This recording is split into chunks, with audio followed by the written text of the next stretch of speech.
Hey, UMD. I hope that you have had a great weekend, and I'm really excited about this science lesson. Thank you so much to everybody who voted for animal and plant structures. Don't worry, everybody who wants to do electricity and how the earth changes with earthquakes and volcanoes. We'll get to that too. But today's lesson, I think, is really exciting. So here we go. Hey, speaking of animals, guess who just came to say hi to our first animal lesson? Hey, Denise! Say hello. Right on time, as always. Okay, so in today's lesson, we are going to talk about animal and plant structures. Okay, and let's go to the next slide. There we go. Now, when we talk about structure, I hope you remember. Oh, we learned about that word structure. We learned about text structures. Yes, we have. I'm going to remind you with a little vocabulary video in a second. But remember that text structures are how texts are built. So just like animals and plants are built in a certain way and have certain structures that help them survive, text structures are how texts are built, especially we talk about this nonfiction text, so texts about facts like science and history and social studies. And why is it important that we as readers think about text structures? I know it might seem a little bit boring. Like, why don't we just learn about the text? Like, let's learn about the animals. Let's learn about the plants. But it is important as a reader to think about the structure of a text because it makes it easier to understand if you know how it's built. So if you know how the structure is going to go, how the author builds it, or you kind of figure that out as you're reading, you're going to understand the information given more quickly. Let's watch a little vocabulary to remind you. And I'm going to stop when we get to the third text structure because today we're going to focus on that one. So the first one is description, the next one is sequence, and the third one is cause and effect. We'll get to the others later. Let's watch a little bit of this vocabulary now. I'm going to assign it for you too so that you can go back and do the questions in vocabulary as well. Here we go. You know? Remember this one? Much like buildings, text, especially informational and non-fiction text, have to be structurally sound, or else they'll fall over. You feel me? Yeah. Let's get it. Let's go. When you read informational text, you see the pattern and the way that it's written, oh yes. There are 5 main structures you can check. Find the structure and they get less complex. Let's flex and break down all 5. Follow me, the text structure mastermind. This first text structure is called description. It describes the topic and its characteristics. You'll see such as and, for example, and details and adjectives like in this sample. The famous Leaning Tower of Pisa is located in Italy. Mamma mia! It stands over 180 feet tall, tilted 4 degrees like it's starting to fall. That's description. The author describes the tower, so you have the image in your mind. Now peep this. Okay, so that was description. Most of the nonfiction we read, you can actually say is description. There's a main idea and a bunch of supporting details. When we have written essays, they go like that. Structure called sequence. It gives events from way back to most recent. Construction began in 1173, but it was halted when war was decreed. Building stopped for a while, then resumed many years later in 1272. All right, so this is the second one, sequence. And we definitely know that word because we talk about the sequence of events in fiction and in real life all the time. We were always looking at the timeline in class about the sequence of the American Revolution, right? Well, sequence is another way that writers write their texts, especially history. History is often written in sequence or in order of how things happened. One reason I love this vocabulary is because each of the 5 text structures it talks about, they all talk about the same thing, the Leaning Tower of Pisa in Italy. So each one talks about the same topic, but in 5 different text structures. I hope someday you get to go to the Leaning Tower of Pisa. I actually have not been to Italy or there yet. I hope you get to go because it's one of the world's most famous buildings. Sequence contains dates in the words next, then, before, first, second, and third. Cause and effect is another way to organize. It's when authors tell what happened and why. Soft soil made the tower settle unevenly. As a result, it leaned increasingly. Builders tried to balance it with more floors, but due to extra weight, it leans even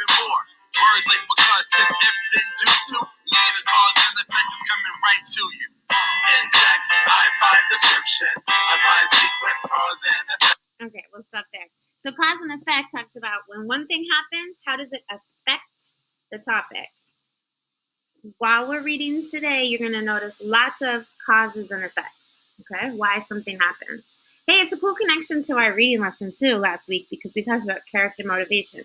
Why does a character do what they do? The cause is the why, and what they do is the effect. Same thing.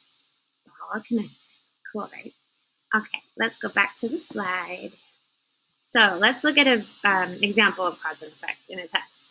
Remember in our last lesson, I talked about baby deer, and I was thinking about, why do they have those white spots? Because if you ever notice the baby deer out in the real world, like only the little ones have white spots. The older deer, like that mama deer right there, she does not. So I have this big question here. How does a fawn's structure help it survive? You can say its white spots are part of its structure. It's how it's built. Structure is not just, like it's got 4 legs to stand on top of. It's also like what the fur looks like, what kind of fur, the fact that it has 2 long ears, like all of those things are part of its structure, how it's built. So how does a fawn's structure help it? All right, so read along with me to answer that question, and then you're going to have to answer that question in the assignment. So be paying careful attention. I'm going to read, and in today's lessons, I want to go back to the kind of reading we always do in class. I'm going to read, and I'm going to pause, and I want you to fill in the blank. So listen in, but I want you to be tracking the text as we go. I'll put my little red marker there to remind you what line we're on. Here we go. Why do they have the... Good. So you should have said spots. I'm not going to say that every time, so you just fill in the blank. When they're born, you can notice numerous white spots on baby or reddish-brown coat. Fawns is the word we use for baby deer. Usually there are 2 rows of white spots on side of the back of the neck to the tail of the fawn. And in each row, there are 30 to 40 spots all over the fawn's body. However, there could be more spots due to in sizes and shapes. At the end of a paragraph, I always stop to ask myself, okay, wait, what did I just read?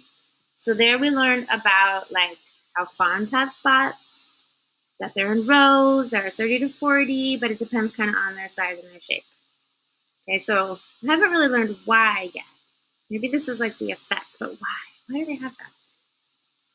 These spots are clear and in all young fawns.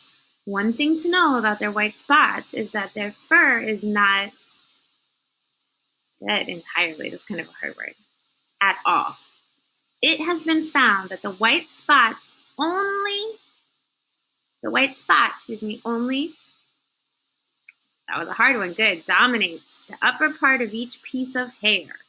Now that word dominates is bolded because in the questions in the assignment, you got to answer what you think that word must mean, using the context clues around it. Noticeable white spots are seen but the roots of each strand do not a white color. Feature, that was a hard word. Feature means like you don't see that there. It doesn't present itself. It doesn't come up. Since the white color is not present on the roots themselves, the white spots will eventually, disappear. Okay. We kind of knew that looking at the pictures, right? But have we answered really why yet? Not yet. All we know is that the fawns have a lot of spots, depends on their size. But now we just learned that each piece of hair doesn't have white like all the way down the piece of hair. So eventually those spots will disappear. But why is that? Let's see. Let's keep reading. All right. Ooh, this one has a heading. That heading should not be skipped. I know you want to skip it. So many of you, when you're reading, you skip the heading. Don't skip it. It's important. It's there for a reason. Advantages and disadvantages. That means like something good about it, something not so good about those spots. Make sure you highlight in your brain when you get the advantage and the disadvantage. Because of their incapability of defending, fawns are good at hiding their coat matches with their, making them almost. However, the spotted pattern is no good for Camouflaging. Good. In some areas like grassy places. Good. Okay.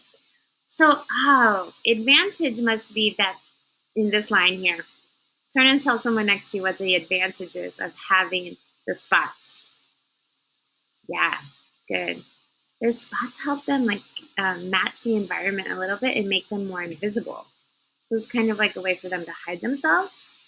But then, however, that's a word that means like, something opposite is about to come, something different.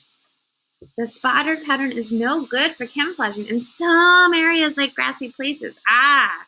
So once the fawn starts to go out and about and walk away from its home, maybe looking for food as it grows older, like in a grassy place, because deer definitely eat grass, those spots don't camouflage it as well anymore. Imagine you were looking at a green hill and you saw white spots on a brown deer. Those spots would really come out easy. So I guess maybe that's why. As they grow up, the fawns, what do you think they don't need anymore? Yeah, I agree. I don't think they need the spots anymore to camouflage them because then they'll be easy to spot in the areas that they travel and look for food and stuff. All right, almost done here. Last part. How long? Maybe in your head you're like, how long? Oh, maybe this is about how long they have their spots. Fawns maintain their white spots for 90 to 120 days after. Quite useful for these spots eventually fade away from their body after that time. Once gone, a shiny brownish fur replaces it. A thicker coat, the previous coat of the fawn, as the white spots slowly.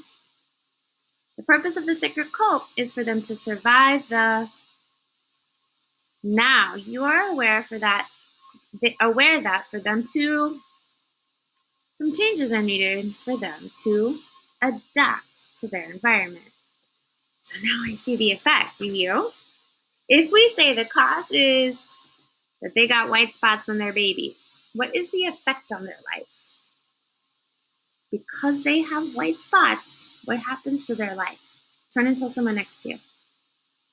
I can imagine Keyshawn saying, because they have those white spots, they are able to live. And then I could say, Jasmine, what word in that text would you say means live that they used? Survive. Yep, totally. The white spots help them to survive. That's the effect the white spots have on their lives. Think about that word adapt and survive. We're going to use it a lot in the rest of the lesson. I'm going to play another little video here. I just had to show you a little baby deer. Look, it's so cute. As you're watching this video, I want you to think about what new facts did you learn about deer and their structures, their tails, their scent, their habits. I'm not going to play the whole thing. But think about, as you're watching this video, you learned a lot about their spots, but what new things are you learning from the video about baby deer? Here we go. Look how cute!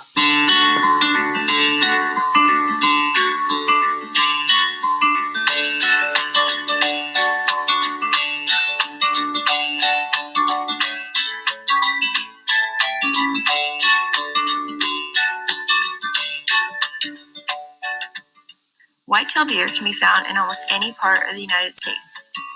They are ruminants, which means they are herbivores and have a four-chambered complex stomach. Unlike most mammals, which are monogastric, they have a simple single-chambered stomach. Ruminant stomachs are actually very interesting because each compartment of their stomach does a different job along the digestive tract. Other ruminants you may be familiar with include cattle, goats, and sheep. These animals, along with deer, chew cud.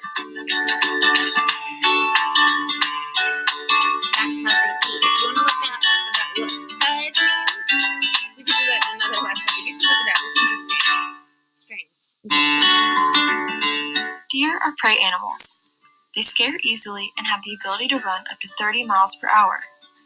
They have white on the underside of their tail, hence the name white-tailed deer. When frightened, deer can raise their tail up to show the white underside. This behavior is called flagging. The white undersides of their tails help fawns follow their mothers when running away from danger. So did you hear that?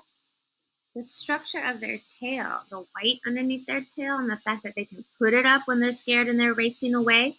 Who does that help? The fawns. It helps the fawns do what? I can imagine Stephen raising his hand and saying, see their mother. Why would they need to see their mother, Cynthia? Agreed. It will help them keep their eyes on their mother to know where to run so they don't get lost when they're running away from danger. Looks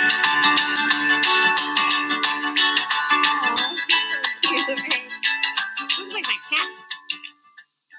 Speaking of fawns, mother deer often keep their fawns in tall grass and leave them alone for long periods of time. This is not because she is abandoning her baby, but because she wants to protect it. One adaptation that fawns have is that they have no scent. This makes it easy for them to hide from predators among the tall grass. When the mother deer leaves her baby alone, she is making sure that her scent does not lead predators to her baby. Another evolutionary adaptation that these fawns have is their spotted pelt. It is great camouflage and helps them blend in with their surroundings. Okay. Aw, so cute, that baby deer. So you just learned some things about their tails, their scent, and now their spots too.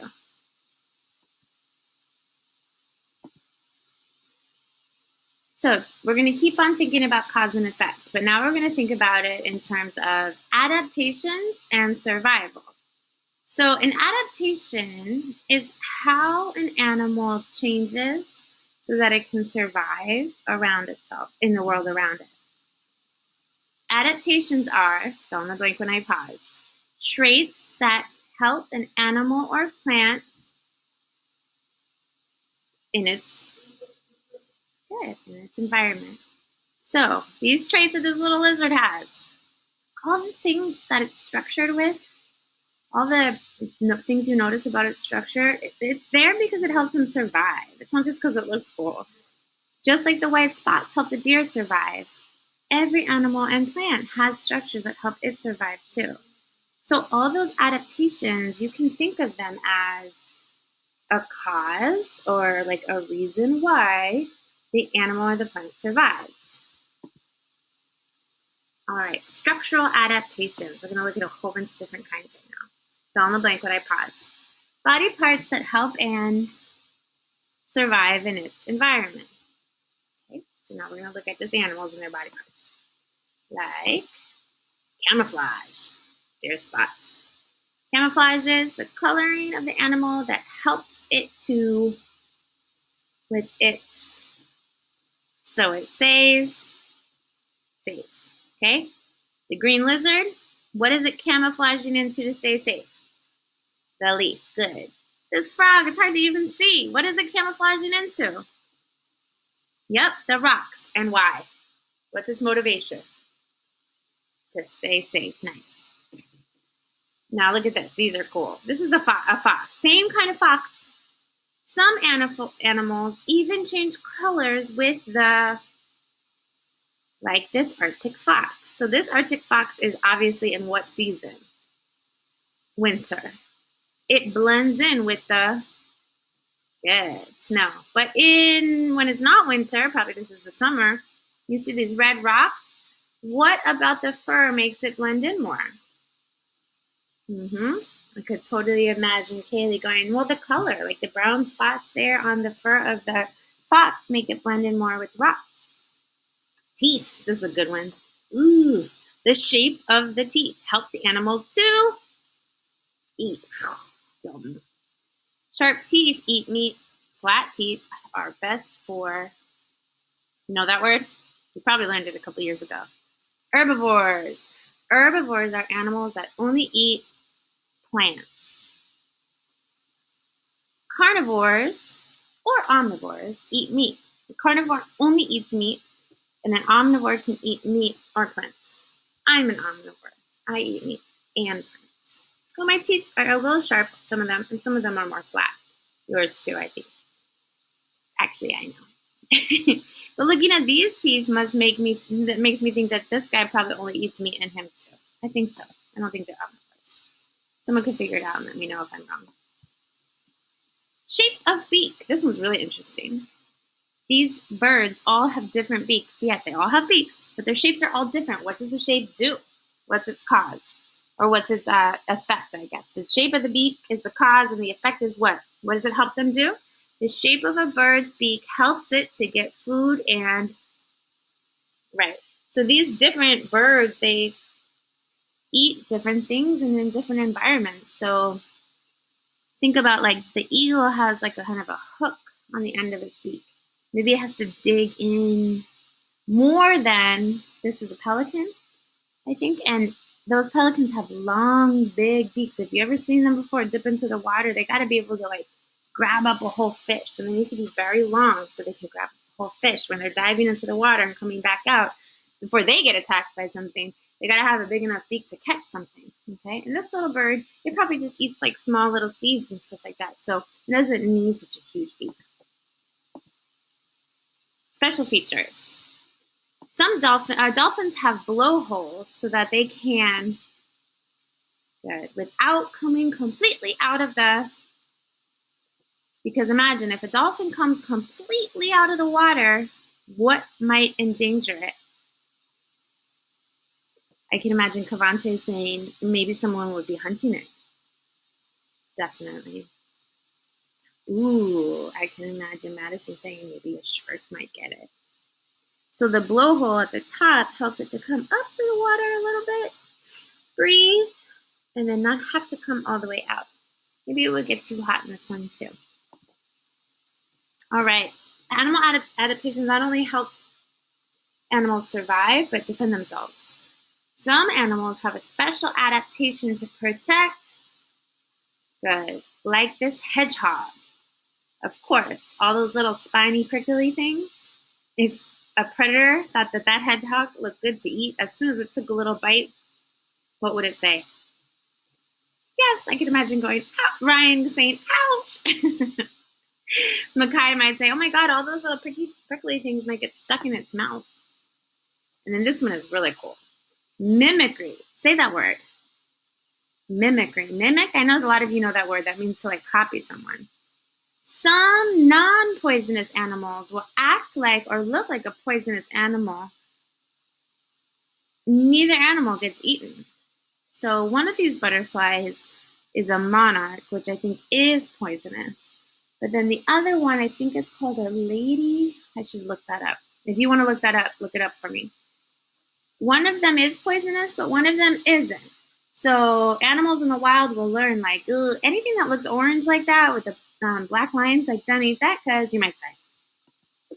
Smart adaptation. This is a good one. Poison. Some animals adapt by being poisonous. This is it's a big one. Put that AL on the end of that word you know. Nice. Structural adaptation. If an animal has adapted to be poisonous, that's because it can survive better if animals learn if you eat that guy, or if you come close to that guy, that little poisonous frog right there, it might spew its poison on you and you might die. Or this scorpion might bite you and you might die. Or this, I forget what this fish is called, but this poisonous fish, if it bites you, you might die. So if you're an animal in the wild, you won't eat it. Claws. Animal claws help them get food, dig tunnels, and protect themselves. I think this is called a mole. It buries into the ground, into like little tunnels under the ground. And of course, we know bears often hibernate inside like a hole under the ground or inside a tree. And they need those claws to dig. And this one's called blubber. Some animals adapt to their environment by having an extra layer of fat. It's called blubber. How does this animal need, or why does it need blubber or fat to survive? What do you think? Where does it look like they are? Hot places or cold places? Walruses and seals. Yep, cold. Usually very cold. So they need the blubber to keep them. You know that a layer of fat keeps you what? Warmer. Good. So they need that blubber, almost like a coat. All right. So almost done here. Stick with me for a few more minutes. Our favorite parts of nature. In the last science lesson, I asked you, what is your favorite part of nature? What animals or plant structures do you love?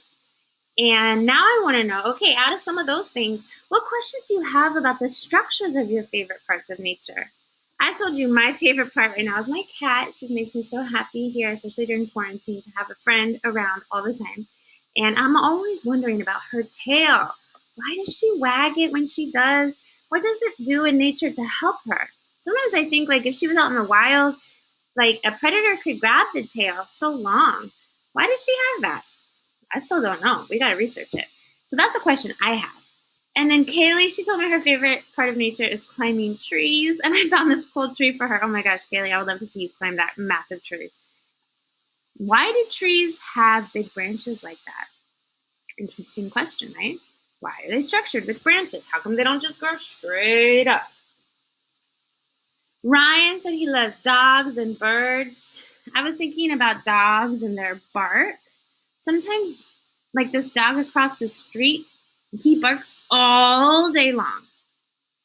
I wonder why their throats don't get like really hoarse. If I was yelling all day long, I wouldn't have a voice anymore. That's a structural thing about a dog. What questions do you have? What other questions do you have about birds? Jasmine says she loves she loves flowers and the rain and how they grow. I love that idea. I found this beautiful picture for her of some flowers growing in the rain. So maybe you're thinking to yourself, like, I wonder why flowers have have petals. Like, what does the structure of petals do for them? Why don't they just grow one big thing? Like, why do they have lots of little petals around? Why do you think? What other questions do you have about the structures of your favorite part of nature?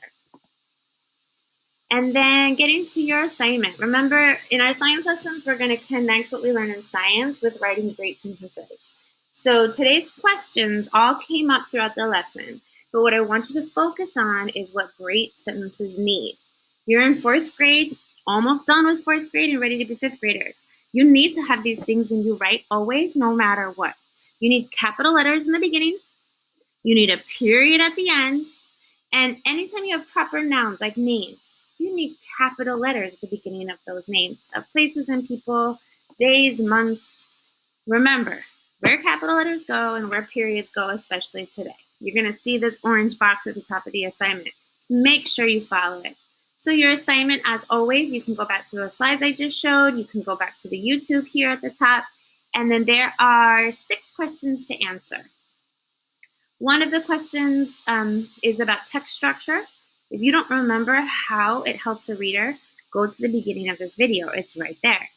In all these questions, I want you to use race, but some of them don't necessarily need a C or an E because you don't have to go look back at the text. Some of them are just from your brain. And when you get done, please make sure you submit. But before you do that, please go check those capital letters and periods. All right, everybody. Thanks for watching. Bye. Have a great weekend.